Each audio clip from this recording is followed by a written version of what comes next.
Hello little foodies welcome to Teja food. మనం ఈరోజు చేసుకోబోతున్న special ఎంతో ఈజీగా క్విక్గా కేవలం 5 నిమిషాల్లో అయిపోయేటువంటి జీరా రైస్ ఎంతో టేస్టీగా ఎలా తయారు చేసుకోవాలో తెలుసుకుందామా? పదండి.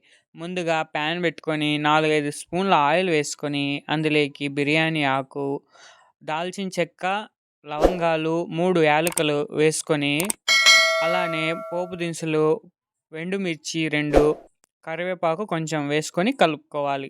తర్వాత ఒక స్పూను జీలకర్ర వేసుకొని మంచి సువాసన వచ్చేంత వరకు లో ఫ్లేమ్లో వేయించుకోవాలి. ఇలా మొత్తం లో ఫ్లేమ్లో అనేది వేయించుకోవాలన్నమాట. తర్వాత ఒక 2 పచ్చిమిర్చి చిన్నగా తరుక్కున్నట్టు వేసుకొని కలుపుకోవాలి. అలానే కలుపుకున్న తర్వాత రైస్ కూడా నేనైతే ఒక బౌల్ వరకు వేసుకొని కలుపుకుంటున్నాను అనమాట. ఆ రైస్ కొలతలతోనే చెప్తున్నాను. ఇలా మొత్తం కలుపుకొని మీకు తగినంత ఉప్పు, మీ టేస్ట్‌కి సరిపోయేంత ఉప్పు కొంచెం వేసుకొని కలుపుకోవాలి. ఇలా మొత్తం తగినంత ఉప్పు వేసుకొని కలుపుకోవాలన్నమాట. ఏది తోచినప్పుడు ఇలా ఒకసారి ట్రై చేసి చూడండి.